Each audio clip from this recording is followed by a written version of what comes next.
The art of Pokémon Red, Green and Blue. Three games that moved generations of kids to such an extent it became the most dominant franchise to date. And this is no understatement, as Pokémon has so many good things going for it. Pokémon cards, manga and even crazy good fan art. With, in my opinion, the picks better context to certain characters. All that said, while you might know that Pokemon's gotta catch 'em all concept initiated from game creator Satoshi Tajiri's his childhood's bug-catching adventures, his main inspiration for Pokemon was from the Game Boy's link cable. Yep, this thing. Satoshi wanted to expand on trading between players, similar to the old-style Japanese manga cards, which also had this collector's vibe around it, similar to, let's say, baseball cards. That said, at that time, Game Freak was a small company with a team eager to embark on a new project for the Game Boy. Thus, in their off hours between other game projects, they designed almost 300 Pokémon over a 6-year time period. They initially created most of them in pixel art, which saved time for drawing the designs of the final 151 Gen 1 Pokémon. Essentially, the goal was to create an RPG centered around filling the Pokédex through exploration and trading with friends. A grand, progressive adventure, so to speak. So, how did they manage to create so many Pokémon? Well, they had 6 talented artists on their team who collectively generated the first sprites for Pokémon Green. One of them was of course Ken Sugimori, who became the team's main star. He expressed his art with a distinct watercolor style that most of us instantly recognize. He designed many Pokémon, such as Arcanine, Slowbro, Gengar, Snorlax and Mewtwo, just to name a few. Another renowned artist was Atsuko Nishida, credited with optimizing the cuteness factor in the final works. Her design of the fat-ass electric mouse Pikachu, which was originally based on a squirrel, has become the pinnacle of cuteness. Pika pika! She initially created Pikachu in pixel form before drawing it out, and while she found the puffy cheeks cute, her peers identified it as a mouse. Pikachu? Moreover, he became slimmer in later generations, as the anime found a slender body easier to animate. Nishida also created the 3 main starter Pokémon. Charmander, for instance, can be seen with spikes on his back in his concept design. Bulbasaur, based on onions and bullfrogs, was designed after Ken Sugimori had created its evolution, Ivysaur. And no, this isn't fan art.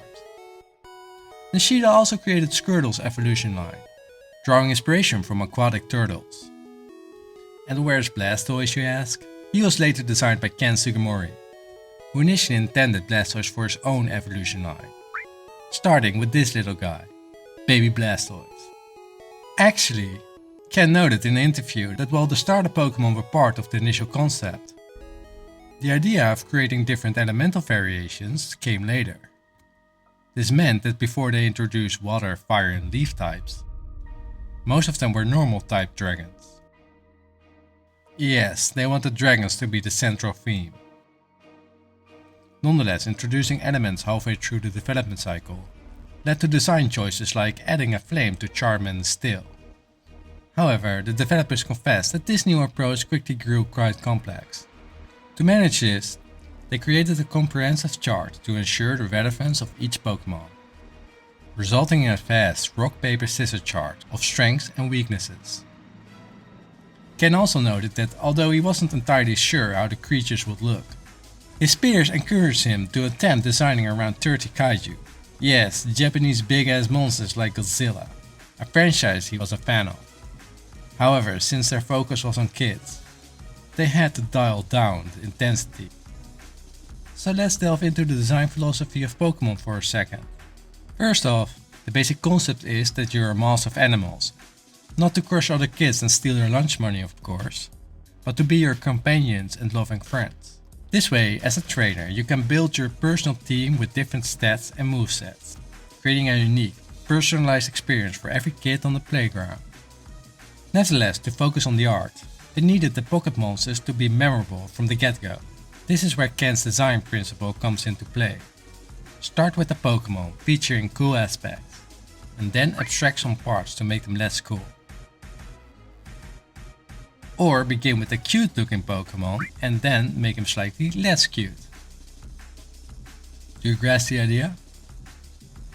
I think I do. The best way to understand this might be through an example involving my personal favorite starter Pokémon, Totodile from Gen 2. He appears as a cool crocodile, displaying all the features of a formidable predator. But his more joyful expression and distinctive patterns make him more approachable, reducing his coolness. This adjustment is essential because all kids need to connect with him to remember Totodile as a relatively cheerful Pokémon, instead of this brutal cold killer lurking within.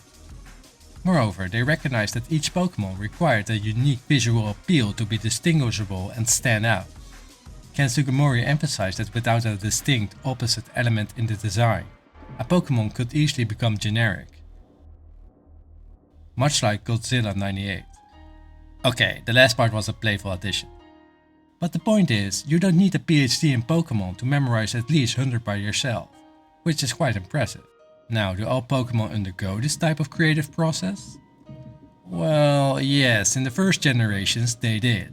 But then they brought in interns and changed some of the artists, and well, they threw the design philosophy in the trash, leading to uninspired knockoffs based on mundane real-life things and objects. In my view, they could have reimagined some of the Gen 1 discarded Pokémon, like the Kotora evolution, which unfortunately got discarded, even after introducing it to Gen 2. In my eyes, if it was cooler, it might have a better chance.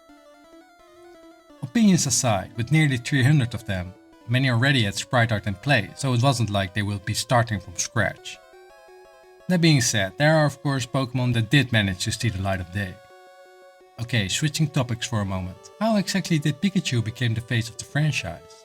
As far as I understood the interview, the team loved the yellow mouse, and the young fanbase quickly agreed upon release.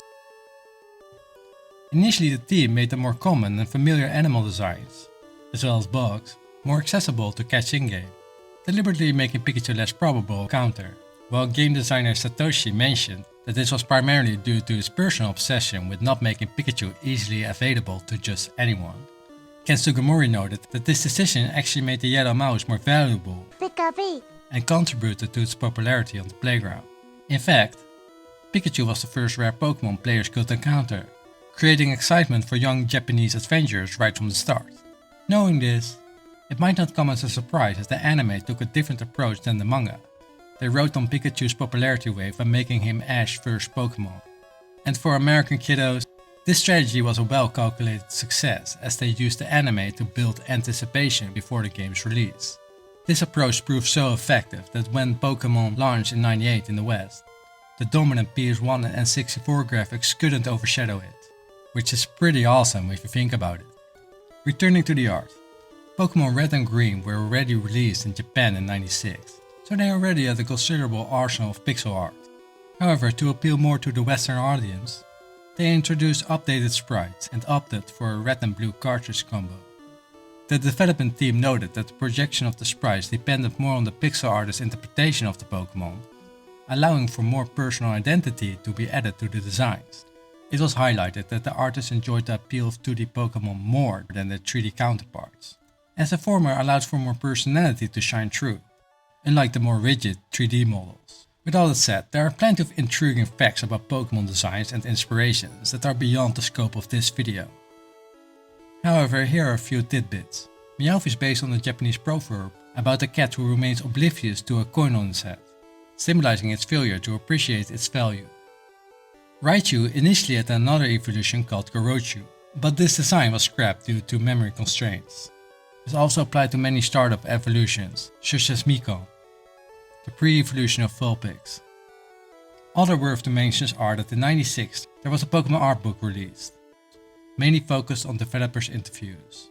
A year later, the Pokémon Adventures manga hit the shelves. Apart from promotional efforts, the manga's story revolved around Red, aiming to breathe more life into the Game Boy's environment.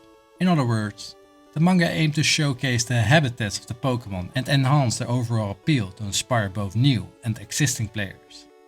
Regarding the Pokémon cards, numerous artists were involved, with the most well-known being Mitsuhiro Arita, responsible for the iconic Charizard illustration. In fact, he illustrated many of the popular Pokémon of that era. I'm fancy light novel author GP Phils, and I must express my gratitude to Dr. Lava for the wealth of information he provides on Pokémon art through his website and social media platforms, including his YouTube channel. Exploring his content was not only enjoying, it increased my understanding of the creative and design processes behind our beloved childhood franchise. And I hope this video did the same for you.